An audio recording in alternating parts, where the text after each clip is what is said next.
जी media संवाददाता। माननीय मुख्यमंत्री जी द्वारा आज प्रारंभ किया जा रहा है। हम माननीय मुख्यमंत्री महोदय का एक वीडियो कॉन्फ्रेंसिंग और वेबकास्टिंग का जो प्रोग्राम है उसमें हम स्वागत करते हैं। हम माननीय उप मुख्यमंत्री महोदय का भी इस कार्यक्रम में स्वागत करते हैं। हमारे बीच माननीय स्वास्थ्य मंत्री श्री मंगल पांडे जी भी हैं, उनका भी हम इस कार्यक्रम में स्वागत करते हैं। इस कार्यक्रम में राज्य के विभिन्न स्तरों के जनप्रतिनिधि शामिल हो रहे हैं। इनमें जिला परिषद के अध्यक्ष, उपाध्यक्ष, नगर निगम के महापौर, विभिन्न मुखिया, वार्ड सदस्य एवं जीविका के भी जो सदस्य हैं वो भी वेबकास्टिंग के माध्यम से अथवा लाइव टेलीकास्ट के माध्यम से इस कार्यक्रम में जुड़े हैं। हम सभी का इस कार्यक्रम में शामिल होने के लिए उनका स्वागत करते हैं।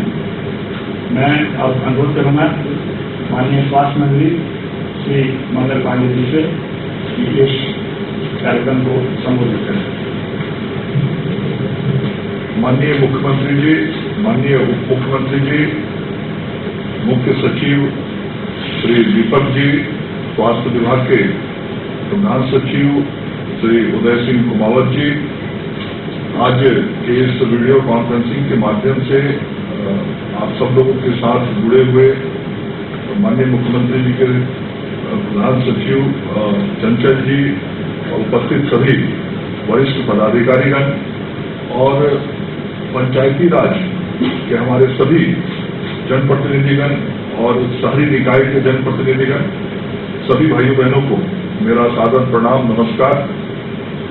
आज एक विशेष प्रायोजन से माननीय मुख्यमंत्री जी और माननीय उप मुख्यमंत्री जी आप सब लोगों के साथ संवाद इस कार्यक्रम में वीडियो कॉन्फ्रेंसिंग के माध्यम से जुड़े हैं।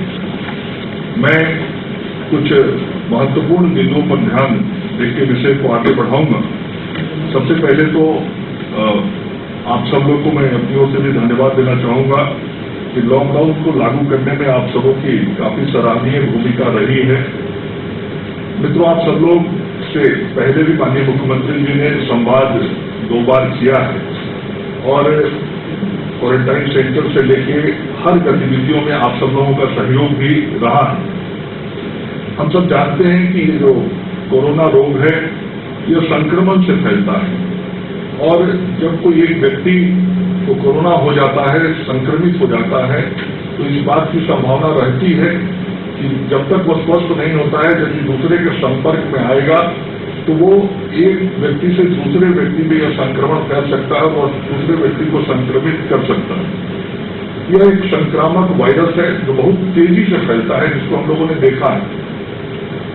आप सब लोगों ने भी समाचार पत्रों के माध्यम से और अन्य स्रोतों से ये जानकारी प्राप्त की होगी कि राज्य में एक व्यक्ति को संक्रमित हुआ, उसके कारण 70-80 लोग तक एक व्यक्ति के कारण संक्रमित हो गए। कई जिलों में ऐसे चेन बन गए जिसमें एक व्यक्ति आया कहीं से और उसके कारण पूरे उसके गांव, मोहल्ले, टोले के लोग संक्रमित हो गए। मतलब ये बहुत तेजी से संक्रमण फैलने वाली बीमारी है और हमको इस फैलते हुए संक्रमण को रोकने में अपना पूरा प्रयास करना है। निश्चित रूप से यह एक विश्वव्यापी संकट है, देशव्यापी संकट है और इस संकट के समय में हम सब लोग इस चुनौती से जूझ रहे हैं।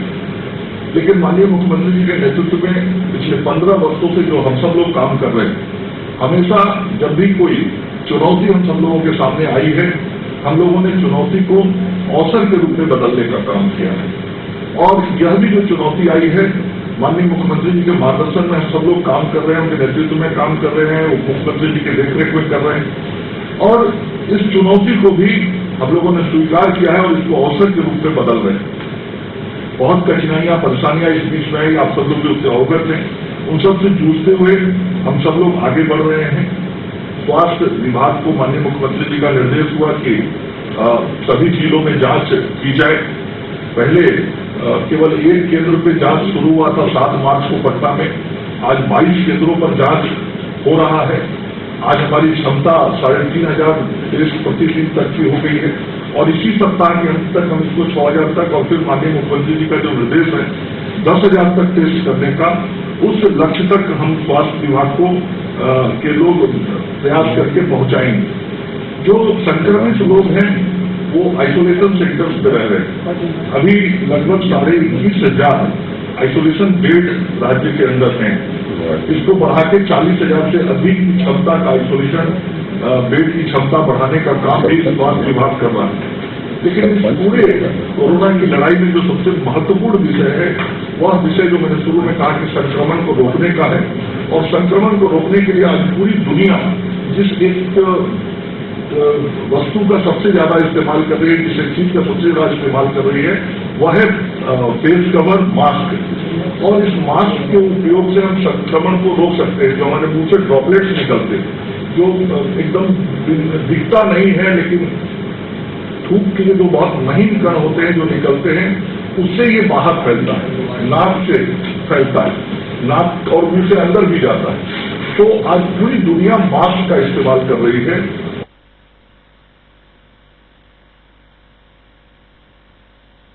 लड़ाई लड़ सकते हैं।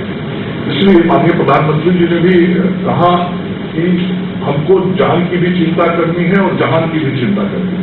और जान और जहान दोनों की चिंता करने के लिए ही आज माननीय मुख्यमंत्री जी के नेतृत्व में हम सब लोग आपसे आग्रह कर रहे हैं कि हम लोग ज्यादा से ज्यादा मास्क का उपयोग करें। काम भी करना है और जब काम करना है तो अपने को अपने स्वास्थ्य की भी चिंता करनी है, तो हम ज्यादा से ज्यादा मास्क का इस्तेमाल करें। ये आप सब लोगों से आग्रह होगा। और इसी विशेष आग्रह के लिए आज ये संवाद भी है। सर्जिकल मास्क नहीं मिले तो कपड़े के मास्क का भी इस्तेमाल हम सब लोग कर सकते हैं, लेकिन कपड़े के मास्क का इस्तेमाल करने में उसको रोज धोना साबुन से, सरफ से, इन सारी चीजों का ध्यान रखना होगा। और अभी जो बाहर से लोग आए हैं उनके घर घर सर्वेक्षण का काम भी मुख्यमंत्री जी के निर्देश से हो रहा है और स्वास्थ्य विभाग घर घर सर्वेक्षण कर रहा है। आप सब हमारे जनप्रतिनिधि हैं, आपके ध्यान में है कि आपके गांव टोला में फोन आया है। हमारे सर्वेक्षण दल को भी इसकी सूचना दीजिए यदि कोई छूट रहा हो, ताकि हम सब की जांच कर सके, सबको स्वास्थ्य सुविधा दे सकें। और आप सब लोगों से फिर यह निवेदन करता हुआ कि हम मास्क का इस्तेमाल जरूर करें, फेस कवर का इस्तेमाल जरूर करें। ऐसे मुंह को बंद रखें जिससे नाक और मुंह पूरी तरीके से हमारा बंद रहे। और आपस में 6 फीट की दूरी जरूर हम सब लोग रखेंगे तो अपने को स्वस्थ रख पाएंगे। आप सब लोग हम लोग के साथ जुड़े हैं और आज माननीय मुख्यमंत्री जी ने इस कार्यक्रम के लिए मुख्यमंत्री जी ने समय दिया है, उनको मैं धन्यवाद देता हुआ आपकी बात समाप्त करता हूँ। माननीय स्वास्थ्य मंत्री जी महोदय का बहुत बहुत धन्यवाद। अब मैं अनुरोध करूंगा माननीय उप मुख्यमंत्री महोदय श्री सुशील कुमार मोदी जी से कि इस कार्यक्रम को कृपया संबोधित करें। माननीय मुख्यमंत्री जी, माननीय स्वास्थ्य मंत्री जी, मुख्य सचिव महोदय, बिहार सरकार के सभी वरिष्ठ अधिकारीगण और इस वीडियो कॉन्फ्रेंसिंग के माध्यम से जुड़े नगर निकाय पंचायती राज संस्थान के प्रतिनिधिगण, अन्य मित्रों, बहनों और भाइयों। मित्रों, मनुष्य जाति के इतिहास में इतना बड़ा संकट कभी नहीं आया। कहते हैं कि 102 साल पहले ही मिलता जुलता स्पेनिश फ्लू आया था जिससे भारत में करीब 1.5 करोड़ लोगों की मृत्यु हो गई।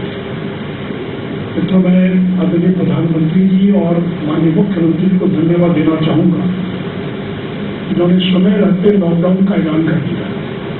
और बिहार में तो पहले ही लॉकडाउन का ऐलान कर दिया था और आज इसी का परिणाम है कि लाखों लोगों को मरने से बचा पाए हैं। जहां अमेरिका जैसे संपन्न देश में अभी तक 1 लाख से ज्यादा लोगों की मृत्यु हो चुकी है,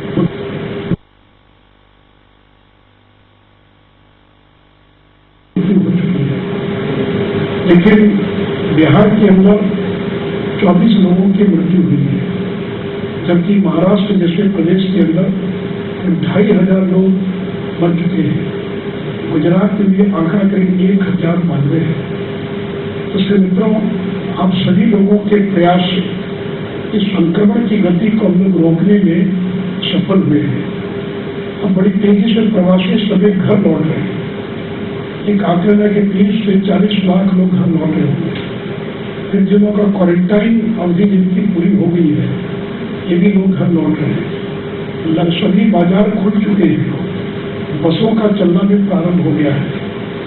पहले वो घरों में बंद रहकर संक्रमण को रोक रहे थे, लेकिन अब हमको बाहर भी निकलना है और संक्रमण को रोकना भी है।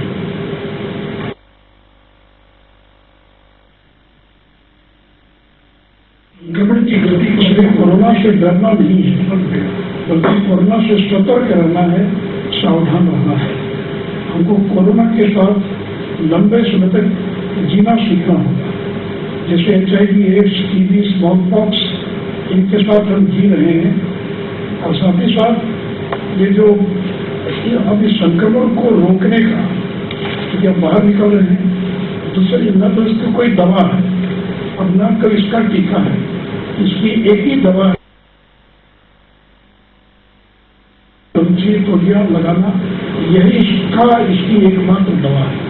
सिर्फ 2 गज की दूरी बनाकर रखना, चेहरे पर मास्क लगाना और स्वच्छता का ध्यान रखना।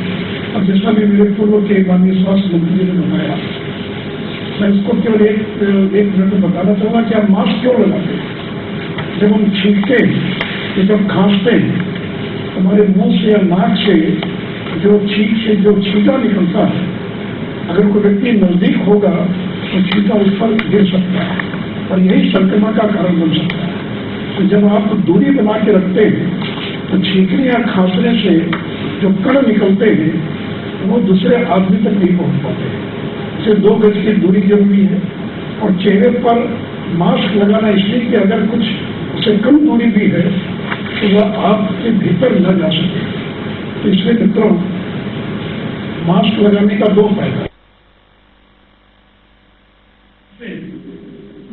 हम लगाएंगे तो हम दूसरों को संक्रमित नहीं करेंगे, और अगर हम लगाएंगे तो दूसरे अगर कोई संक्रमित है तो मास्क जो है वो हमको बचाएगा। और इसलिए मैं सभी लोगों से यही अपील करूंगा कि अब ज्यादा बड़ी चुनौती है हमारे साथ। लॉकडाउन से ज्यादा बड़ी चुनौती है अनलॉकडाउन।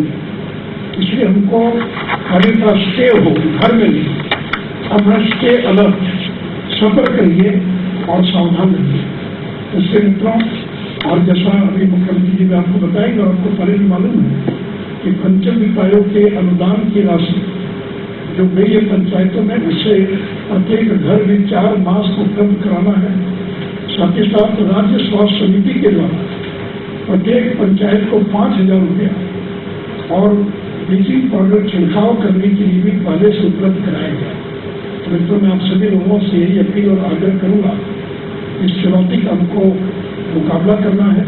और मुझे पूरा विश्वास है कि जिस तरह से अभी तक हम लोगों ने संक्रमण को सीमित करके रखा है, उसी प्रकार आगे आने वाले दिनों में हम लॉकडाउन के बावजूद हम संक्रमण को मास्क लगाकर, हाथ धोकर और दूरी बनाए रखकर हम इसको रोकने में सफल होंगे। इन्हीं शब्दों के साथ फिर से एक बार ये विश्वास प्रकट करता हुआ कि बिहार कोरोना जीतेगा, बिहार से कोरोना जीतेगा। धन्यवाद। माननीय उप मुख्यमंत्री महोदय श्री सुशील कुमार मोदी जी का बहुत बहुत धन्यवाद। अब हम माननीय मुख्यमंत्री महोदय श्री नीतीश कुमार जी से अनुरोध करेंगे कि इस कार्यक्रम को कृपया संबोधित करें। आज के इस वीडियो कॉन्फ्रेंसिंग में उपस्थित माननीय उप मुख्यमंत्री बिहार श्री सुशील कुमार मोदी जी, माननीय स्वास्थ्य मंत्री श्री मंगल पांडे जी, बिहार सरकार के मुख्य सचिव श्री दीपक कुमार जी, मुख्यमंत्री के प्रधान सचिव श्री चंचल कुमार जी, स्वास्थ्य विभाग के प्रधान सचिव श्री उदय सिंह कुमावत जी, यहाँ उपस्थित स्वास्थ्य विभाग के सचिव लोकेश कुमार सिंह जी,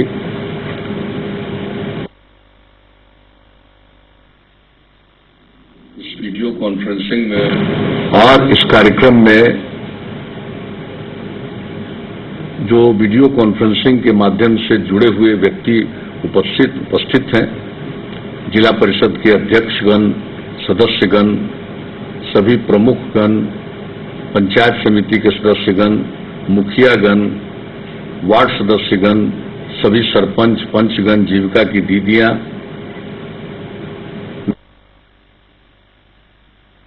सचिव लोकेश कुमार सिंह जी, सभी जिला पदाधिकारीगण, अन्य सभी जिला स्तरीय पदाधिकारीगण, क्षेत्रीय पदाधिकारीगण, मैं सबसे पहले आप सब लोगों का स्वागत करता हूं। आज के इस वीडियो कॉन्फ्रेंसिंग में जिसका अध्यक्षगण, सदस्यगण, सभी प्रमुखगण, पंचायत समिति के सदस्यगण, मुखियागण, वार्ड सदस्यगण, सभी सरपंच, पंचगण, जीविका की दीदियां, नगर निकायों के जनप्रतिनिधिगण और अन्य सभी जनप्रतिनिधिगण, सभी जिला पदाधिकारीगण, अन्य सभी जिला स्तरीय पदाधिकारीगण, क्षेत्रीय पदाधिकारीगण, मैं सबसे पहले आप सब लोगों का स्वागत करता हूं। आज के इस वीडियो कॉन्फ्रेंसिंग में जिसका मकसद है कि आज जो ये कोरोना वायरस के चलते जो स्थिति उत्पन्न हुई है, उसके संबंध में आगे हम लोगों को बहुत ही सचेत और सजग रहना है। उस सिलसिले में यह एक आयोजित किया गया है यह कार्यक्रम। इसके पहले भी कार्यक्रम कई प्रकार के आयोजित हुए हैं और हर स्तर पर हम लोगों ने पूरी स्थिति की समीक्षा की है, लोगों से बातचीत भी की है। अभी जो कुछ भी जितना क्वारंटाइन सेंटर वगैरह है, उसमें भी जो रहने वाले लोगों के साथ भी हमने बातचीत की है और क्वारंटाइन सेंटर को देखा। हर जिले के कम से कम 2-2 क्वारंटाइन सेंटर को हमने देखा है और 3 दिन लगातार हम इस काम में लगे रहे।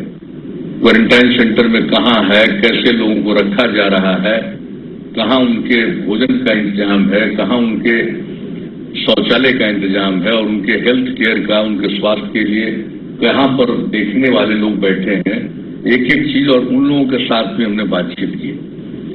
और आप जानते हैं जैसा भी माननीय उप मुख्यमंत्री जी ने भी बताया और स्वास्थ्य मंत्री जी ने भी बता दिया, आप सब लोगों को मालूम है, जब इसके बारे में चर्चा शुरू हुई तो ये चर्चा तो आई है पूरे तौर पर ये मार्च महीने से शुरू हुई।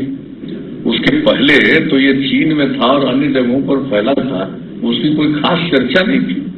लेकिन जैसे ही इसकी चर्चा शुरू हुई, हम लोग इस पर काफी सजग हुए और जो जरूरी काम है वो सब करना शुरू किया।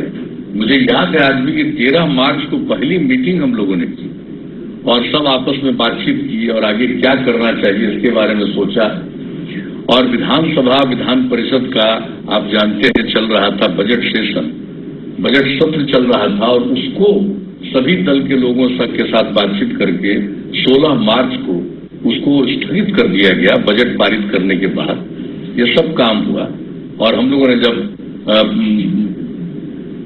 आप जानते ही हैं, उसके बाद हम लोगों ने जो जनता कर्फ्यू का आह्वान किया था आदरणीय प्रधानमंत्री जी ने 22 तारीख को मार्च में, और उसी दिन हम लोग शाम में मीटिंग में बैठे थे कि आखिरकार जब ये स्थिति बढ़ती जाने की संभावना है तो हम लोगों को क्या क्या करना है। तो बिहार के बारे में आप लोगों को स्मरण होगा थोड़ा कि हम लोगों ने तय किया था कि 23 तारीख से लेकर के यानी 23 मार्च से लेकर के 31 मार्च तक हम लोगों ने तय कर दिया था कि सभी जितने भी हमारे प्रखंड मुख्यालय, अनुमंडल मुख्यालय, जिला मुख्यालय, जितने नगर निकाय हैं, चाहे नगर निगम हो, नगर परिषद हो, नगर पंचायत हो, इसके बारे में हम लोगों ने निर्णय किया कि 31 मार्च तक उसमें हम लोग लॉकडाउन लागू करेंगे। लेकिन आप जानते हैं कि 24 तारीख के शाम में आदरणीय प्रधानमंत्री जी ने घोषणा की और भारत सरकार की तरफ से पूरे देश में 25 तारीख से लॉकडाउन लागू कर दिया गया और ये तय किया गया था कि 14 अप्रैल तक रहेगा। और आप जानते हैं उसको बाद में बढ़ाना पड़ा 3 मई तक, उसके बाद फिर 17 मई तक और फिर उसके बाद 31 मई तक। यानी 4 खंड में पूरे देश में लॉकडाउन लागू किया गया। और जो आपदा प्रबंधन कानून है 2005 का बना हुआ, उसी के अंतर्गत इसको क्रियान्वित किया गया, लागू किया गया। और उसको ध्यान में रख करके केंद्र सरकार ने इस बारे में गाइडलाइन जारी किया कि कैसे क्या करना और लॉकडाउन का मतलब क्या है, एक एक बात की जानकारी दी गई। और मुझको खुशी है, आप सब लोगों की बड़ी अच्छी भूमिका रही है। हमने देखा है एक एक चीज की समीक्षा, हर दिन हम लोग बातचीत करते रहे और नियमित तौर पर हम लोग मीटिंग करते रहे हैं। और जिला के स्तर पर समीक्षा के लिए हम डीएम, एसपी, जो हमारे जितने लोग अन्य अधिकारीगण हैं, कमिश्नर हैं, सब हैं, तो सब लोगों के साथ, पुलिस अधिकारियों के साथ हम लोग बातचीत करते रहे। और हर स्तर पर, और यहाँ पर मुख्य सचिव के स्तर पर प्रतिदिन ये बातचीत होती रही है। आपदा प्रबंधन कानून लागू, इसलिए आपदा प्रबंधन को ध्यान में रखते हुए हर स्तर पर हुआ। लेकिन जो मुझे मालूम हुआ और जो कुछ भी हम लोगों ने देखा, एक एक चीज का जो विश्लेषण करते थे हम लोग कि कहाँ क्या हो रहा, और उसके बारे में लोगों में जागरूकता ला रहे थे, कि पता चल रहा था कि भाई अपने यहाँ लोगों में बड़ी जागृति थी, गांव में रहने वाले लोगों में जागृति, और जितने भी हमारे जनप्रतिनिधि हैं सब में जागृति। आप सब लोगों ने मेहनत किया है, कोई मामूली काम नहीं किया, इसलिए हम आपको बधाई देते हैं। और आप जानते हैं कि हमारे जो भी गांव में रहने वाले लोग थे उनको भी पता था कि भाई इसके लिए जरूरत इस बात की है कि बाहर से लोग नहीं आवे। और जब ये लॉकडाउन लागू हुआ था पूरे देश में, तो उसमें तो नियम ही बना हुआ था कि बाहर से लोग नहीं आएंगे, यानी एक राज्य से दूसरे राज्य में नहीं जाएंगे और राज्य के अंदर भी एक जिले से दूसरे जिले में नहीं जाएंगे। खास करके अगर स्वास्थ्य से संबंधित मेडिकल कोई आधार है या अन्य प्रकार से, जैसे तुरंत हम लोगों ने इसकी अनुमति प्रदान की थी खेती के लिए, और उसके बाद जो जरूरत है लोगों को खाने का सामान खरीदना है, सब्जियां हैं, इन सब चीजों के लिए शुरुआत तो शुरू में कर दिया गया था ताकि लोगों को किसी प्रकार की दिक्कत ना आए।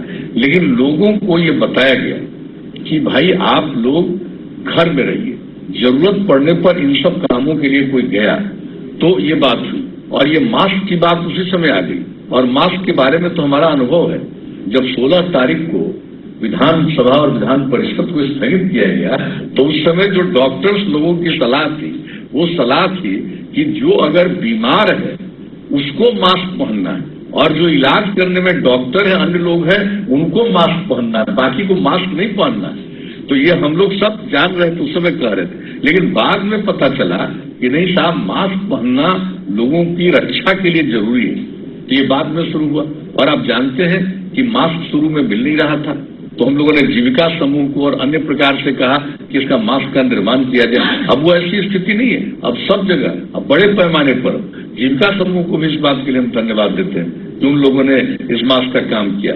और जो हमने देखा है अनेक जगहों पर, जो हम क्वारंटाइन सेंटर को देख रहे थे, वहां पर भी हमने देखा कि उसमें रहने वाले लोग भी मास्क का निर्माण कर रहे, कई महिलाओं को हमने देखा। तो ये सब काम हो रहा है। और हम लोगों ने तय भी कर दिया कि हर गांव में प्रत्येक परिवार 4 मास्क और साबुन हम लोग उपलब्ध कराएंगे। तो ये काम शुरू हो गया है और बड़े पैमाने पर उपलब्ध हो गया, और धीरे धीरे इस काम को पूरे तौर पर किया जा रहा है। कहिएगा तो हम तो पूरा फिगर बता देंगे कितने लोगों का वितरण हो गया और कितने लोगों का वितरण जारी। तो ये काम तो है, सबको मिलेगा। इसके बाद हमने यह भी कहा कि भाई ये गांव में तो हम लोगों ने कर दिया, अब शहरों में भी इस बात की जरूरत है कि वहां पर भी जो गरीब लोग हैं उन लोगों को भी ये मास्क का वितरण किया जाए। अब सब पर काम शुरू हो गया है, तो मास्क का वितरण। और अभी जो सबसे ज्यादा जागृति की जरूरत है वह है मास्क का पहनना। अगर आप अकेले हैं तो कोई बात नहीं, लेकिन जैसे ही आप निकल रहे हैं, और अब जनते अब लॉकडाउन खत्म हो गया, अब लॉकडाउन सीमित रखा गया। कहाँ सीमित रखा गया है? तो वैसी जगहों पर रख दिया गया है हम लोगों को लॉकडाउन जहां पर, अब जैसे क्वारंटाइन सेंटर है, आप तो जान रहे हैं, तो क्वारंटाइन सेंटर में किन को रखा गया? क्वारंटाइन सेंटर में रखा गया है जो बाहर से हमारे लोग आ रहे हैं, उन लोगों को रखा गया। और खास करके उन जगहों से जो आए जहां पर काफी एक तरह से कहिए रेड जोन है, बड़े पैमाने पर वहां सब कुछ है, वहां से जो आए हैं उनको क्वारंटाइन सेंटर में रखा जा रहा है। जो प्रखंड स्तर पर, पंचायत स्तर पर और अन्य स्तर पर जो क्वारंटाइन सेंटर का निर्माण किया गया वहां पर लोगों को रखा जा रहा है। और बाकी जगहों से जो लोग आ रहे हैं उनको सलाह दिया जा रहा है कि आप होम क्वारंटाइन में रहिए, और किस प्रकार से जो लोग भी रह रहे हैं उनकी जांच करवाई जाती है। हर तरह से उनको देखा जाता है, नजर रखा जाता है कि कहीं इनमें कोई लक्षण आया तो इसका जांच कराएंगे। वैसे कुछ जगहों पर सिंबॉलिक जांच भी करते रहते हैं। और दूसरी बात है, होम क्वारंटाइन में जो लोग हैं, जो रखे घर में हैं, उनके लिए भी हम लोगों ने इंतजाम किया है कि भाई जैसे पल्स पोलियो अभियान के तर्ज पर एक राउंड हम लोगों ने करवाया, अब उससे भी ज्यादा बेहतर ढंग से हम लोग ये कोशिश कर रहे हैं कि निरंतर जो होम क्वारंटाइन में उनको देखना, अगर किसी प्रकार का लक्षण कुछ मिले तो उस आधार पर उनको उनकी जांच करवाना।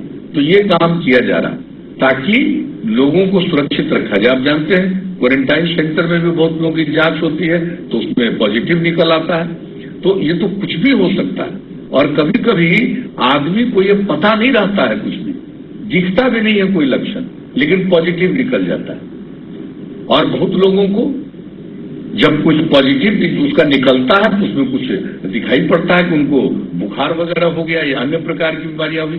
तो ये जो देखा गया, कठिनाई में बिहार के बाहर थे, लोगों का फोन आता था और हम लोगों ने 3 जगह उनकी बात सुनना गया पॉजिटिव। उनके लिए हम लोग बना रहे हैं, हम लोग कंटेनमेंट जोन नहीं, आइसोलेशन सेंटर। कंटेनमेंट जोन तो अलग है, आइसोलेशन सेंटर ये बनाया गया है बड़े पैमाने पर कि भाई जो हम लोगों का क्वारंटाइन सेंटर है वो तो एक अवधि के बाद खत्म हो जाएगा, 15 जून के बाद। तो इसलिए कि अब जितने लोगों को बाहर से आना था लगभग आ चुके हैं, कुछ ही लोग अब बचे। अब आपको मालूम है कि जब लोग आना चाहते थे और कितनी कठिनाई में बिहार के बाहर थे, लोगों का फोन आता था और हम लोगों ने 3 जगह उनकी बात सुनना शुरू किया था। या तो वो हमारे कार्यालय में फोन करते थे, या फिर जो रेजिडेंट कमिश्नर दिल्ली में वहां फोन करते थे, और फिर आपदा प्रबंधन विभाग में एक सेंटर बनाया हुआ था वहां लोग फोन करते थे। बड़े पैमाने पर लोगों का फोन आता था। और एक बार हमने कहा, एक टीम बनाई और हमने कहा जिन लोगों का फोन आया है बात करिए और उससे जानिए कि क्या होता है। जब उनसे बात करके जो बात की जानकारी हम लोगों को मिली कि लोग परेशान हैं, काम करने के लिए बाहर गए थे और जिसके लिए काम करने के लिए गए वो आदमी ध्यान नहीं दे रहा है और बहुत कष्ट में है, इस बात की जानकारी हम लोगों को शुरू में ही, मार्च के शुरुआत में ही, ये इन सब चीजों की मार्च के अंत में जो लागू किया गया था लॉकडाउन, तो उसी समय से ये बात हुई। जब लोगों का फोन आना शुरू हुआ तब हम लोगों ने ये तय किया कि भाई जो लॉकडाउन लागू कर दिया गया है पूरे देश में, तो उसमें तो भारत सरकार का एक जो दिशा निर्देश जारी हुआ है उसके अंतर्गत तो कोई एक राज्य से दूसरे राज्य में जा नहीं सकता। हालांकि कई लोग कई प्रकार से आ जाते थे, वो एक अलग बात, लेकिन पूरे बड़े पैमाने पर तो लोगों का आना संभव नहीं था।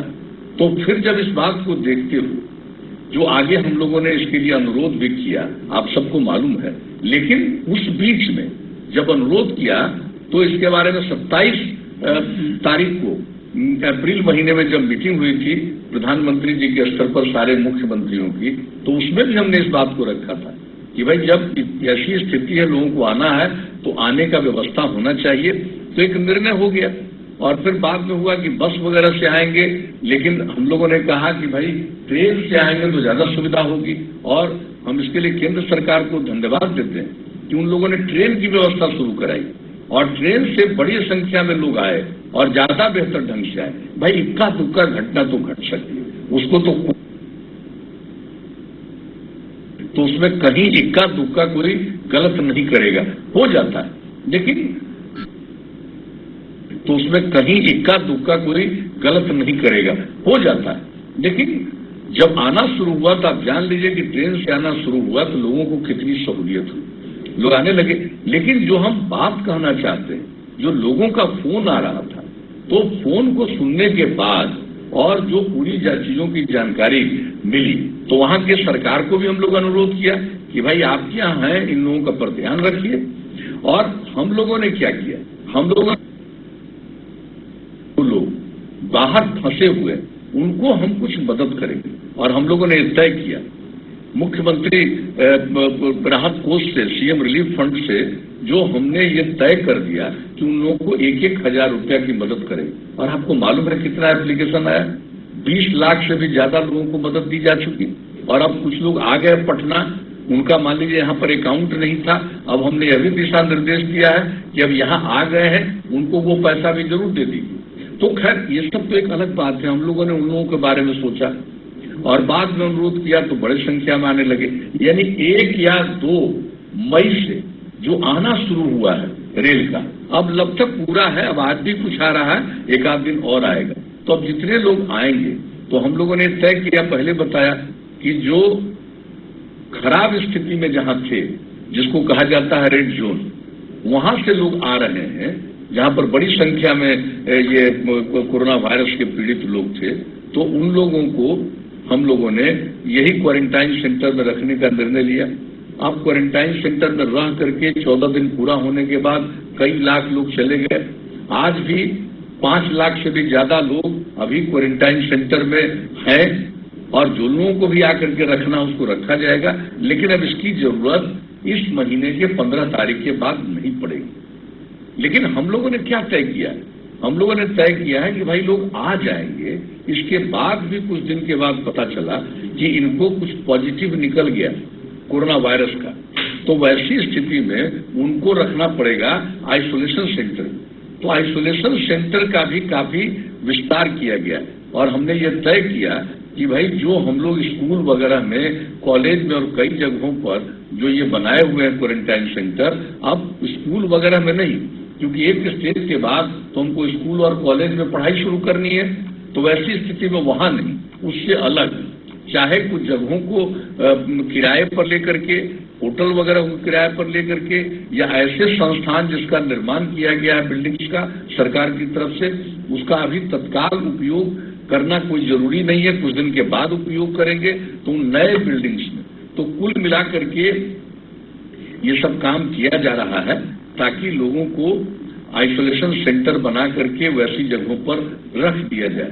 तो ये भी हम लोगों ने तय कर दिया और आप जानते हैं कि उसमें लोग रहेंगे और आप अच्छी तरह जान रहे हैं कि कितने जगह पर कि ये जो हम लोगों ने आइसोलेशन सेंटर जो संचालित किया है, अभी उसमें 13,796 बेड की व्यवस्था है और इस आइसोलेशन बेड को यानी सब तो खत्म हो जाएगा क्वारंटाइन सेंटर वगैरह, और लोगों को अगर ये बीमारी निकल गई, पॉजिटिव निकल गया, तो वैसी स्थिति में उनको जो आइसोलेशन सेंटर में रखना पड़ेगा।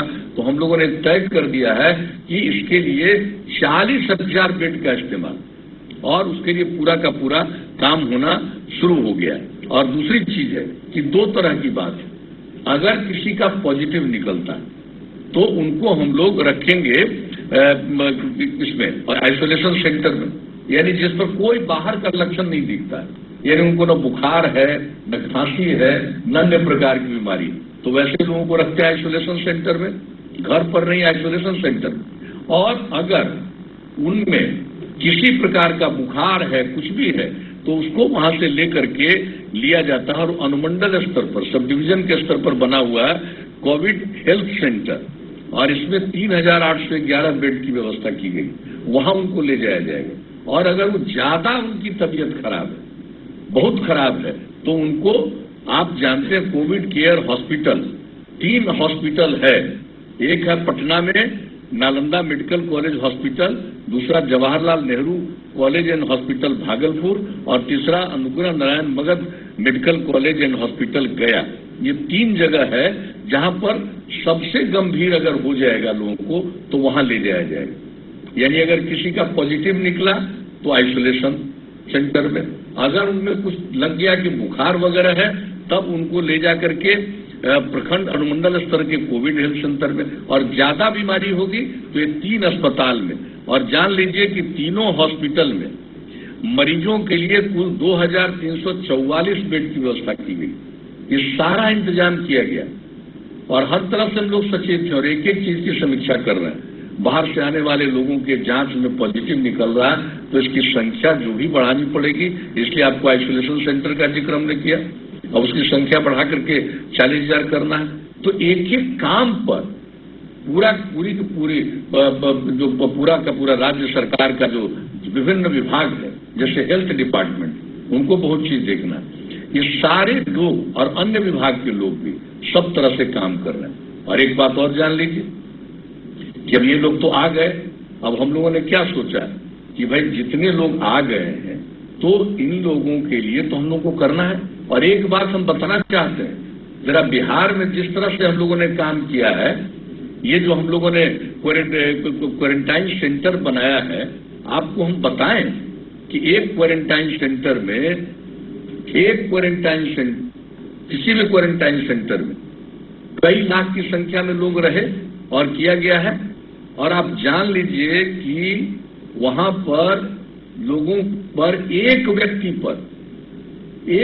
पर जो क्वारंटाइन सेंटर में 14 दिन रखे जाते हैं, 5300 रुपया, 5300 रुपया का व्यय हो रहा है। और कौन कौन काम कर रहे हैं हम लोग, एक एक तरह से उन लोगों को हर प्रकार की सुविधा उनको हम लोग देते हैं, कोई दिक्कत उन लोगों को नहीं हो, इस तरह का हम लोग काम करने की कोशिश करते हैं। और इसके अलावे जब ये आ गया तो हम लोगों ने क्या नहीं किया है, किस किस प्रकार से काम किया है।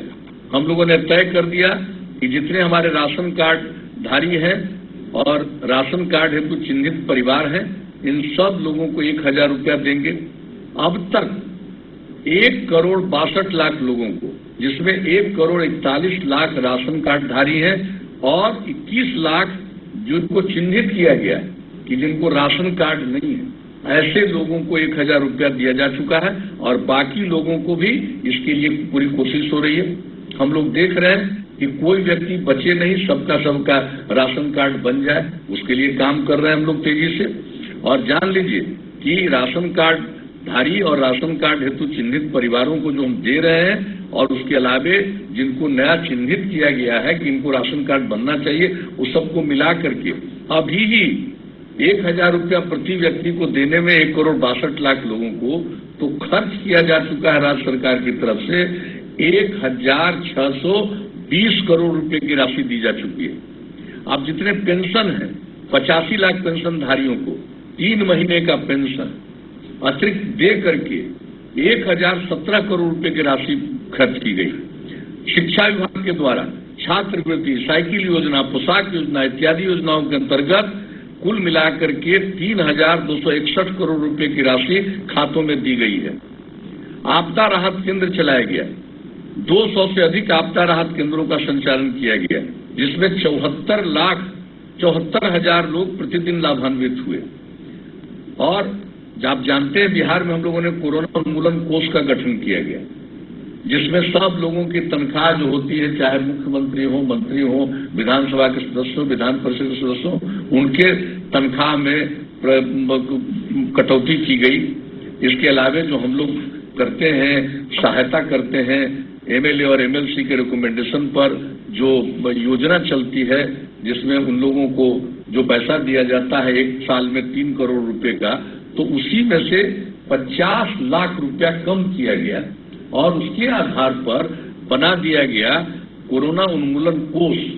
उसमें 180 करोड़ रुपया रख दिया गया ताकि स्वास्थ्य विभाग को चाहे जिस प्रकार से भी दवा की जरूरत पड़े, उसके लिए कोई इक्विपमेंट का है उनको लाना है, उसके लिए जो भी जरूरत पड़े, या अन्य प्रकार से ये जितने सफरर लोग हैं, पीड़ित लोग हैं, उनकी मदद करने के लिए वह भी हम लोग इंतजाम करके रख दिए। जो बजट और सरकार के द्वारा किया जाता है, उसके अतिरिक्त यह भी व्यवस्था कर दी गई है कि उनको अचानक कहीं जरूरत पड़े तो ये सब काम करेंगे।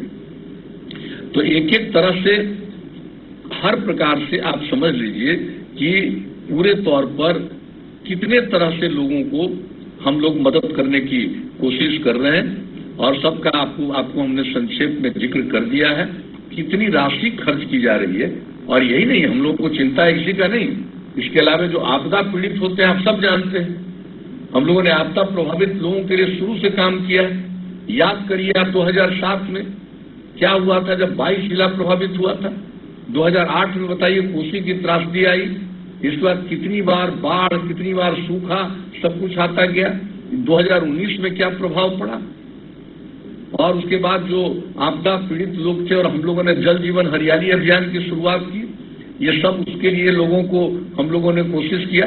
लेकिन जो आपदा पीड़ित लोगों की हम लोग मदद करते हैं और यह भी इसको भी आपदा माना गया है, तो हम लोगों का तो शुरू से ये मान्यता है कि जो भी आपदा प्रभावित है सरकार के खजाने पर पहला अधिकार उनका। अब जानते हैं कि ये सब कुछ को बंदी करने के कारण, लॉकडाउन करने के कारण व्यापार वगैरह में कमी आई, तो आमदनी में कमी आ गई, सब कुछ हुआ, लेकिन फिर भी जो सबसे ज्यादा काम किया गया है, आप जान लीजिए, लोगों को हम बता देना चाहते हैं आपको कि इस पूरे सिलसिले में जब से ये हम लोगों ने डिक्लेयर किया और केंद्र सरकार ने डिक्लेयर किया लॉकडाउन, तो उस पूरे पीरियड में आप जान लीजिए हम लोगों ने लोगों को के बीच में जो खर्च किया है 8,538 करोड़ 52 लाख रुपए का व्यय किया। और आप जानते हैं जो बाहर से जो लोग आए हैं, तो बाहर से जो लोग आ रहे हैं उनको आने में जो खर्च, उसके ऊपर 500 रुपया और न्यूनतम 1,000 रुपया देने का फैसला। तो एक एक तरह से हम लोगों ने एक एक काम किया कि किस तरह से लोगों को कितनी दिक्कतें होती है और कैसे हम लोग लोगों को सहायता देना चाहते हैं। तो इसी प्रकार से आप जान लीजिए इस बार क्या हुआ, फरवरी में पानी पड़ा, फिर मार्च महीने में 3 बार पानी पड़ा 3-3 दिन, फिर अप्रैल महीने में। तो सब चीजों को देखते हुए हम लोगों ने सरकार की तरफ से तीनों मिला करके, पहला में हम लोगों ने 60 करोड़ दिया, दूसरे में 518 करोड़ रुपया दिया, यानी अप्रैल इसके मार्च वाले में जो पीड़ित हुआ इलाका, और तीसरा जो अप्रैल में पीड़ित हुआ उसको लगभग 152 करोड़ रुपया। यानी आप समझ दीजिए कि मंत्रिमंडल के द्वारा, मंत्रिपरिषद के द्वारा जो किसान प्रभावित हुए हैं आपदा से, उनके लिए 730 करोड़ रुपए का अलग से और इंतजाम किया। अब तो सिर्फ उसी इलाके में लॉकडाउन 1 महीना लागू होगा जिस इलाके में मान लीजिए कि वहां निकल जाता है पॉजिटिव एरिया, उसको उसमें उसी के लिए करेंगे। यानी जो उसको कहा जाएगा कंटेनमेंट जोन, यानी जिस इलाके में अगर अब कोई निकल आया, इस तरह की बीमारी आ गई, तो उस इलाके को बचाने के लिए और ज्यादा लोग इसके दुष्प्रभावित नहीं हो, तो उस वहां पर एक कंटेनमेंट जोन बनाया जाएगा। यानी चारों तरफ से उनको घेर दिया जाएगा और वहां पर आने जाने में प्रतिबंध, जो जरूरी काम है, खाने का सब सामान उनको मिलना चाहिए और अन्य जो आवश्यक काम है चिकित्सा वगैरह का वो होना चाहिए। और बाकी जैसे लॉकडाउन के समय में अन्य जगहों पर घर के बाहर नहीं निकलिए, तो सिर्फ कंटेनमेंट जोन में ये बात लागू होगा। तो उसके लिए भी हम लोगों का इंतजाम है। तो कंटेनमेंट जोन को छोड़ करके बाकी सब जगह, अब आप देख रहे हैं एक्टिविटी कितनी है। हम लोग बार बार कह रहे हैं लोगों को कि भाई भीड़ मत लगाइए, सोशल डिस्टेंसिंग, एक दूसरे के बीच में दूरी रखिए। प्रधानमंत्री जी ने कहा 2 गज की दूरी रखो, तो 2 गज की दूरी रखने का इस पर ध्यान देना चाहिए। अब आजकल जब बंद हुआ है तो देख लीजिए कितनी बड़ी संख्या में लोग बहुत एक दूसरे के नजदीक आ रहे हैं। भाई इस पर ध्यान देना है, लोगों को सिखाना पड़ेगा। तुरंत लोग नहीं समझता है, लेकिन लोगों को समझाना पड़ेगा कि थोड़ी दूरी बना करके चलिए, थोड़ा दूरी बना करके रखिए। अकेले हैं तो कोई बात नहीं, बाकी कोई काम के लिए निकलते हैं तो आपको मास्क लगाना पड़ेगा और उसके लिए तो हम लोग सब इंतजाम कर रहे हैं। तो एक प्रचार तो आप लोगों को समझाने के लिए कहना है कि भाई हर हालत में लोगों को प्रेरित करिए कि भाई ये मास्क जरूर लगाइए और सैनिटेशन का सब कुछ का, ये सब जो कहा जाता है एक एक चीज का, तो हर जगह साफ सफाई का ध्यान देना और दूसरी तरफ लोगों को ये प्रेरित करना।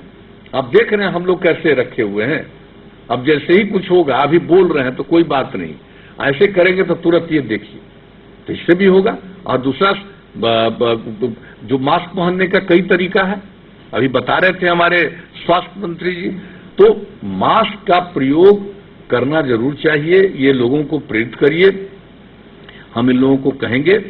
और जो आपको बता दिया कि हर तरह से हम लोगों की ये कोशिश हो रही है कि हम लोग पूरे तौर पर लोगों की रक्षा करें। अब देखिए ये चीज तो आप देख रहे हैं, जो सबसे विकसित देश है दुनिया का, सबसे अमीर देश है, अमेरिका सबसे ज्यादा प्रभावित हुआ है। शुरू कहां से हुआ? चीन से। अब कई प्रकार से लोगों ने किया। अभी ठीक बता रहे थे हमारे उप मुख्यमंत्री जी और स्वास्थ्य मंत्री जी, आप लोगों को बता रहे थे। एक बार जान लीजिए, दूसरे देशों में जो पश्चिमी देश है वहां पर ये नहीं प्रचलित था, लेकिन जो पूर्वी देश हैं, जापान वगैरह, उसमें मास्क पहनने की प्रक्रिया पहले से। आमतौर पर जो कोई निकलते हैं बीमार रहते हैं, वहां पर सबसे कम असर पड़ा। तो अब मिला जुला करके जो इसके विशेषज्ञ हैं वो ये सलाह दे रहे हैं मास्क के बारे में। तो हम लोगों को प्रेरित करना है मास्क के लिए। और दूसरी बात है कि हर तरह से ध्यान देना है। अगर थोड़ा भी किसी की तबीयत खराब तो उन सब लोगों पर नजर रखनी है। तो जितने जनप्रतिनिधिगण हैं अगर देखे रहेंगे, हमारे यहां तो वैसे हम देख रहे हैं कि लोगों को काफी जागृति रही है, लेकिन जागृति तो है, लेकिन लोगों को जो अभी हम देख रहे हैं 2-3 दिन से जितनी भीड़ हो रही है, और 50-60% लोगों का ही मुझे कल आंकड़ा मिला है कि लोग मास्क पहने हुए। तो लोग करना चाहिए और इससे बचने के लिए जरूरी है। और एक बात हम बता देते हैं, अभी हम लोगों के बिहार की स्थिति बेहतर है।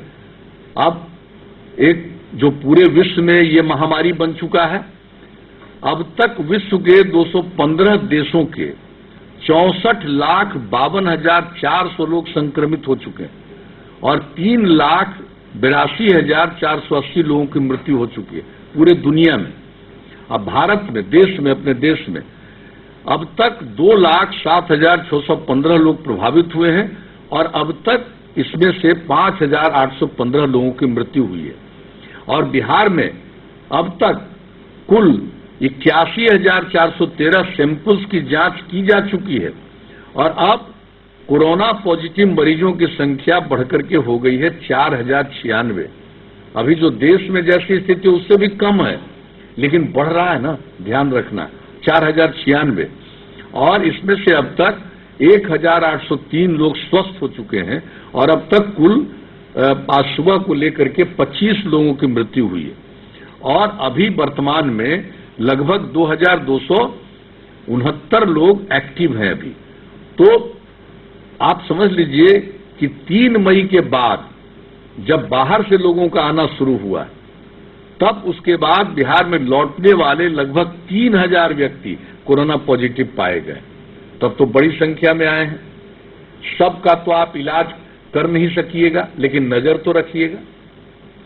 आप जानते हैं शुरू में नहीं पता चलता है और कभी कभी जो क्वारंटाइन सेंटर में रहते हैं बाद में कुछ लक्षण दिखता है तो देखा जाता है कि पॉजिटिव निकले या अन्य जगहों पर। इसलिए हम लोगों को पूरे तौर पर नजर रखनी है।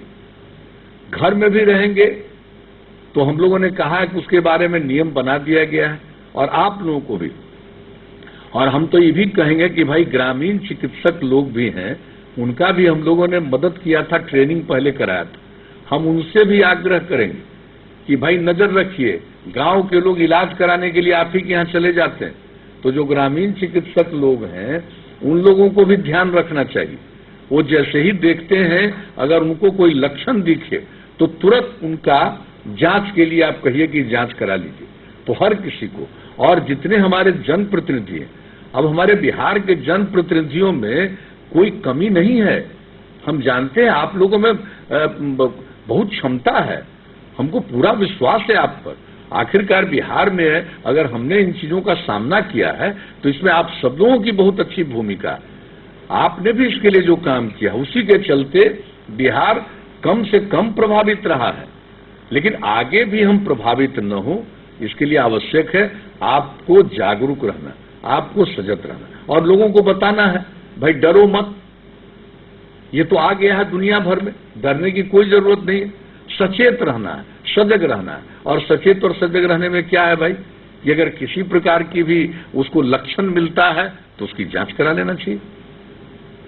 अन्य प्रकार की, और एक बात का ध्यान रखिए हम लोगों को रखना है, वो ये है कि ये जो होता है ये संक्रमण, तो आप देखिएगा कि इसमें देखा जाता है कि बहुत लोगों का होता है, पॉजिटिव निकल आता है, कुछ पता नहीं चलता। जिनको बताया गया आपको कि हम लोगों ने आइसोलेशन सेंटर में उनको रखा, और उनको कुछ नहीं पता चलता और अपने आप ठीक हो जाते हैं। लेकिन जो देखा ये जा रहा है कि अगर कोई स्वस्थ है तो उसको अगर हुआ भी तो जल्दी से जल्दी वो ठीक हो जाता है, लेकिन उसके चलते अगर कोई अस्वस्थ लोग सामने आ गया, उम्र वाले लोग आ गए, अन्य प्रकार की एक बात का ध्यान रखिए, या मान लीजिए कि गर्भवती महिला है वो, या 10 साल से कम उम्र के बच्चे हैं, बच्चियां हैं, या अन्य प्रकार की बीमारियों से ग्रस्त हैं, ये 4 इसका ध्यान रखना है। यानी 65 साल से अधिक उम्र वाले, जो गर्भवती महिलाएं हैं वो, और जो 10 साल से कम उम्र के बच्चे और बच्चियां हैं, और किसी अन्य प्रकार की बीमारी से ग्रस्त हैं, इन पर खतरा ज्यादा है, इसलिए इनको हम लोगों को रखना है सुरक्षित और ये लोगों को बताना है। तो ये जो अवेयरनेस, जागृति है जिसके चलते आज की मीटिंग है, वो यही है कि आप इन बातों को समझ करके लोगों को जरूर जागरूक करते रहिएगा। नहीं तो बहुत लोगों को लगता है एक स्टेज के बाद लगेगा हम तो बिल्कुल ठीक ठाक हैं। अरे बिल्कुल ठीक ठाक है, ठीक ठाक रहिएगा, और हम लोगों की प्रार्थना है कि सब स्वस्थ रहें। लेकिन कुछ लोगों का अस्वस्थ होना, कुछ लोगों का गुजर जाना, ये तो कोई रोक नहीं सकता। लेकिन जागृति रहेगी तो अकारण किसी को नुकसान नहीं पहुंचेगा। इसलिए आज की ये बैठक है, मुझे बड़ी खुशी हुई, और आप लोगों को से हम यही निवेदन करेंगे कि इसी प्रकार से लोगों के बीच में जागृति रखिएगा, और जो 2-3 बातों की चर्चा हम लोगों ने की उस बात पर ध्यान रखिएगा, और कहीं जरा सा भी जिसके चेहरे से आपको लगे कि इसमें अस्वस्थता है तो उसकी जांच जरूर होनी चाहिए। और हम लोग, आप जान लीजिए, अब जांच का ही नहीं, इसके प्रतिदिन की व्यवस्था बहुत ज्यादा हम लोगों ने करवा दी, और हम लोगों का लक्ष्य है प्रतिदिन जांच का 10,000 लोगों का, ताकि लोगों को किसी प्रकार की दिक्कत नहीं। और जब जांच हो जाएगी तो उस पर सारी कार्रवाई आगे की हो सकती है। और अन्य प्रकार से भी अस्वस्थ लोग हैं, अब लॉकडाउन खत्म हुआ, अब अस्पताल वगैरह की शुरुआत की जा रही है, तो एक जागृति यह भी है कि जिनको किसी अन्य प्रकार की बीमारी है तो उनको भी इलाज वगैरह जरूर करवाइए। इसलिए ग्रामीण क्षेत्रों में जो ग्रामीण चिकित्सक हैं उनसे हम विशेष आग्रह आज कर रहे हैं कि भाई आपके यहाँ तो गांव का लोग चला जाता है, आपको डिग्री नहीं है, लेकिन लोग आप पर भरोसा करता है, आपके यहाँ चला जाता है, और बीच में हम लोगों ने, राज्य सरकार ने काम किया, ट्रेनिंग भी आप लोगों की दी है, तो हम दोबारा इस बात को कहना चाहते हैं, ये आपका फर्ज बनता है, ये आपका दायित्व है, और सच पूछिए तो यह आपका धर्म है कि अगर लोग आपके पास आ रहे हैं, किसी अन्य प्रकार का लक्षण दिखता है तो उनको अन्य प्रकार का जांच भी करवाइए। और इस तरह से सब लोग सजग रहेंगे, सारे जनप्रतिनिधि, सभी सक्रिय लोग अगर सक्रिय रहेंगे तो मेरे हिसाब से ये खतरा बढ़ेगा ज्यादा नहीं, और धीरे धीरे इस खतरे से हमें मुक्ति मिलेगी। कई प्रकार के विशेषज्ञ कह रहे हैं कि ये अभी बढ़ेगा, तब तो कोई जानता नहीं है। अब उसके बारे में हम लोगों को कोई भयभीत होने की तो जरूरत है नहीं, सिर्फ सचेत रहना। एवं कोई जान नहीं रहा। अब बताइए ऐसी चीज, आप बताइए पूरे दुनिया में फैल गया तो फैल गया, और हम लोगों ने अब तक जो किया है, और आप लोगों की भी बहुत अच्छी भूमिका, हमारे जितने स्वास्थ्य से जुड़े हुए लोग हैं, डॉक्टर, चिकित्सक और दूसरे अन्य लोग, उनके साथ काम करने वाले नर्स या अन्य लोगों की जो भूमिका है, मैं उनकी सराहना करता हूं, मैं उनका अभिनंदन करता हूं। और इसके अलावा जो हमारे प्रशासन के लोग हैं, एक एक चीज पर ध्यान रखा और लोगों का ख्याल रखा है, पुलिस के लोगों ने भी ख्याल रखा, इन सब लोगों ने मिलकर काम किया है, ताकि जिसके चलते बिहार में प्रभाव कम पड़ा है।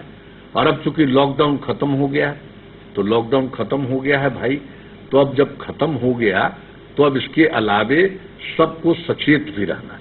आखिरकार कितने दिनों तक लॉकडाउन करते, और कौन कौन काम नहीं किया जा रहा, आप जरा बताइए। हमने आपको राज्य सरकार का भी बता दिया, केंद्र सरकार के द्वारा भी क्या क्या घोषित पैकेज किया गया, लोगों की मदद की गई।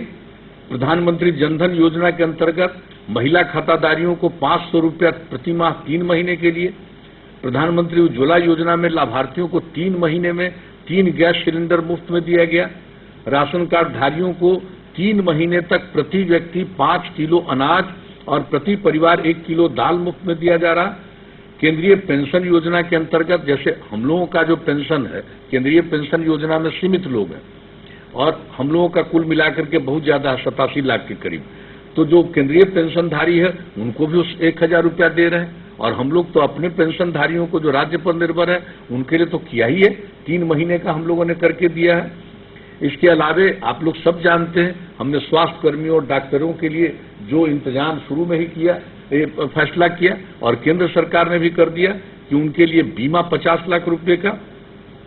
और फिर मनरेगा योजना के अंतर्गत जिसमें लोगों को काम बाहर से भी आ रहे हैं उनको भी काम मिलेगा, उसके लिए केंद्र सरकार ने 20 करोड़ रुपया बढ़ा दिया गया। तो इस तरह से अनेक काम किया गया और जैसा कि हमने राज्य सरकार की तरफ से बताया, हम लोगों ने भी सबके लिए काम किया। तो कुल मिला करके हम लोग लोगों की सहायता दे रहे हैं, मदद कर रहे हैं। तो अब इसके लिए जरूरत इस बात की है और अब तो सब चीज खुल रहा है। अब जो कुछ भी है, चाहे कृषि का क्षेत्र हो या अन्य क्षेत्रों में भी सारा काम किया जा रहा। तो अब हम लोगों को ऐसा लग रहा है कि धीरे धीरे स्थिति सामान्य होगी। लेकिन ये कोरोना वायरस के बारे में कई प्रकार की बातें आ रही हैं, तो कहीं भी कोई प्रभावित हो सकता है। तो उससे बचने के लिए लोगों को जागरूक रखना है। और जागरूक कौन रखेगा? लोग भी को जागरूक रहना है और लोगों को सुझाना है। कुछ लोगों को, चंद लोगों को, देखिए आमतौर पर लोग सब बात समझते हैं, लेकिन कुछ लोग कुछ बात को नहीं समझते हैं, तो समझाने की कोशिश करना है हम लोगों को। तो आज के दिन हम यही आप सब लोगों से प्रार्थना करेंगे कि लोगों को इन सब चीजों के बारे में समझाइएगा, एक दूसरे के प्रति दूरी रखने के बारे में, मास्क पहनने के बारे में, सफाई के बारे में, और जो भाई जो हाथ को साफ रखना है, हर प्रकार से घर को साफ रखना है, सैनिटाइजेशन, इन सब चीजों के बारे में जागृति लोगों को कायम रखना। और ये जागृति कायम रहेगा तो निश्चित रूप से प्रभाव कम से कम होगा और धीरे धीरे इससे हम लोगों को मुक्ति मिल जाएगी। इसलिए आज का ये अवसर किया गया है और इसमें हम लोग आप लोगों को भी अनुरोध कर रहे हैं। और इसके अलावे और काम जो हम लोगों को करना है, हम लोग लाउड स्पीकर के माध्यम से गांव गांव और शहर शहर में निरंतर इन जरूरी चीजों को बताते रहेंगे कि भाई इस बात का ख्याल रखिए, इस बात का ख्याल रखिए, ये हम लोग कहते रहेंगे। इसके अलावे हर जगह पोस्टर लगा करके गांव में भी हम लोग जागरूक करेंगे लोगों को।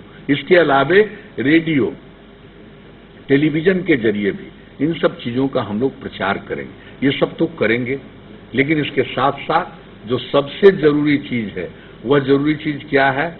वह है लोगों में जो प्रमुख लोग हैं, जिनका समाज पर असर है, जिनकी फॉलोइंग है, लोग जिनकी इज्जत करते हैं, वो अगर किसी बात को कहते हैं तो बहुत असर पड़ता है।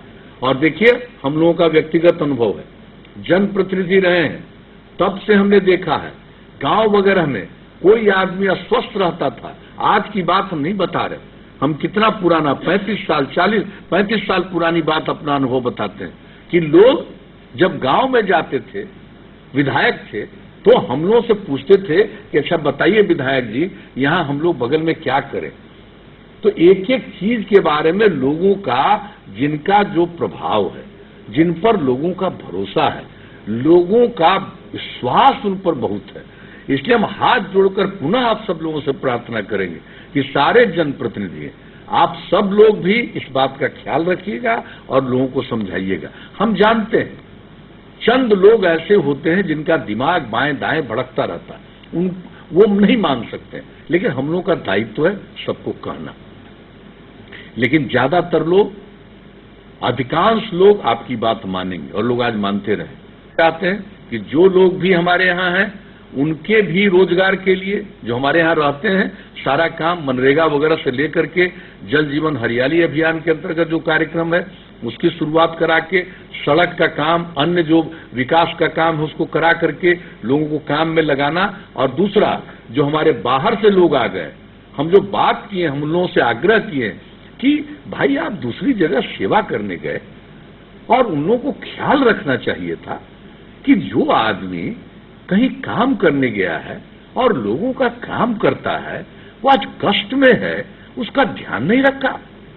ये अच्छी बात नहीं है। आपको लौट करके यहां आना पड़ा, तो हम तो यही चाहेंगे कि आपको मजबूरी में बिहार के बाहर नहीं जाना पड़े। कोई इच्छा से कहीं जाना चाहे तो पूरा देश तो एक है, पूरा देश तो एक है। प्रवासी कहते हैं, भाई एक बात और कहेंगे, हम प्रवासी नहीं कहते हैं। एक वो शब्द चला है पूरे देश में, एक राज्य का दूसरे राज्य में बिहार के लोग जाते हैं उसको प्रवासी कहता है। अरे काहे का प्रवासी है? देश तो एक है, नागरिकता तो एक है। तो एक देश का आदमी कोई दूसरी जगह काम करने जाता तो प्रवासी नहीं।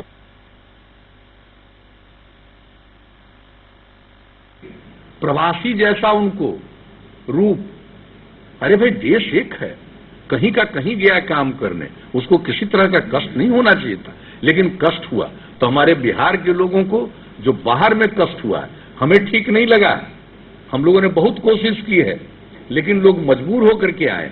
तो हम लोग तो अब चाहते हैं कि उन लोगों को मजबूरी में फिर बाहर नहीं जाना पड़े, इसलिए उनके लिए व्यापक पैमाने पर रोजगार का इंतजाम हो जाए। इसके लिए पूरा का पूरा काम हमारे यहाँ और पूरे डिपार्टमेंट को और खास करके जो इससे संबंधित विभाग हैं उन सब लोगों को लगाया गया है, चाहे वो ग्रामीण विकास विभाग में, चाहे वो नगर विकास विभाग में या अन्य जो भी विभाग संबंधित हैं, सब लोगों को एक एक करके लोगों को इस काम में हम लोगों ने लगाया है। और इसके बारे में जो कुछ भी व्यापार को लेकर के, जो कुछ भी बिजनेस को लेकर के अगर कोई नई नीतियां बनानी है, उस पर भी हम लोगों ने चर्चा कर दिया। नई नीतियां बना करके जो पहले से उद्योग का जो काम करने में हम लोग मदद करते हैं, तो उद्योग विभाग को भी जिम्मा दिया गया है। वित्त मंत्रालय उसमें काम कर रहा है, जो हमारे डेवलपमेंट कमिश्नर है उनकी अध्यक्षता में कमेटी है। और बहुत जल्दी जो कुछ भी संशोधन करके हम उन्हें अतिरिक्त सहायता दे पाएंगे।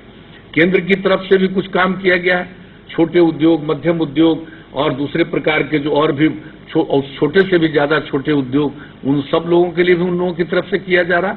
और हम लोग भी पूरे तौर पर उन लोगों को मदद देने के लिए हम लोग नीति बना रहे हैं। और आपको मालूम है मनरेगा में न सिर्फ राशि बढ़ाई गई है, बल्कि उन लोगों का भी उसमें वो समाहित किया जा रहा है। तो मनरेगा के माध्यम से भी, और जो दूसरा हम लोग जल जीवन हरियाली अभियान के अंतर्गत कई काम कर रहे हैं, उसमें भी लोगों को शामिल किया जाए और अन्य जो विकास के काम हैं उसमें शामिल किया जाए और नया उद्योग लगा करके ताकि उनको काम मिले। और जितने लोग बाहर के आए हैं उन सब लोगों का आकलन किया जा रहा है कि ये किस चीज का स्किल इनको है, किस चीज की कौन सा काम ये करते हैं, यहां पर भी वो काम कराया जा सकता है। तो एक एक तरह से हम लोग सचेत हैं, उस काम को भी कर रहे हैं, ताकि बाहर गए थे काम करने, मजबूर होकर के उनको लौटना पड़ा है, तो फिर उनको यहां की स्थिति ऐसी बनाई जाए कि कोई मजबूरी में फिर किसी को जाना न पड़े। तो इसके लिए भी आपको लोगों के बीच में जागृति का अभियान चलाना है। और सबसे बड़ी चीज है लोगों को इस बीमारी से बचाने के लिए, जागृति के लिए जो हम लोगों ने जिक्र किया उसका करना, और इसका और भी बड़े पैमाने पर प्रचार प्रसार जिसका हमने जिक्र किया हम लोग करेंगे। और हमें पूरा विश्वास है कि हमारे चीफ सेक्रेटरी के नेतृत्व में जो भी राज्य सरकार के सभी विभाग के लोग हैं और जितने भी पुलिसकर्मी हैं सब लोग लगे हुए। और एक ही हम आग्रह करेंगे कि अब धीरे धीरे सब चीज खुला हो रहा, तो ये तो जागृति का अभियान चलाना ही है, लेकिन कई लोग समाज में विवाद पैदा करने की कोशिश करेंगे। मैं आपसे हाथ जोड़कर प्रार्थना करता हूं कि समाज में विवाद नहीं हो, आपस में प्रेम का, सद्भावना का, भाईचारे का भाव रहे, इसके लिए आप सब लोग प्रयास करिएगा। तो मेरा यही निवेदन है। और अब तक इतने दिनों में आप लोगों ने बहुत अच्छा काम किया है, मैं पुनः इसके लिए धन्यवाद देता हूं। और आज के दिन जो ये कार्यक्रम किया गया, आप सब लोग इतनी बड़ी संख्या में उपस्थित हैं, हम लोगों की बात सुन रहे हैं। अगर हमारी बात पर और हम सब लोगों की बात पर थोड़ा भी गौर कीजिएगा तो जरूर आप में जो क्षमता है उसके माध्यम से आप ऐसा माहौल खड़ा कीजिएगा कि बिहार में इस चीज का संकट नहीं आएगा, बल्कि बिहार में अन्य प्रकार से भी जो लोग पीड़ित हैं उनको भी सहायता मिल पाएगी। तो इन्हीं शब्दों के साथ मैं पुनः दोहराकर यही कहूंगा कि भाई ये जो कोरोना वायरस जिसको कोविड-19 कहा जा रहा है, इससे डरने की जरूरत नहीं है, बल्कि हमें सचेत रहना है और सबको सचेत करना है और सजग करना है। तो इन्हीं शब्दों के साथ आप सबसे मिलकर मुझे बड़ी खुशी हुई और आपको मैं हृदय से धन्यवाद देते हुए अपनी बात समाप्त करता हूं।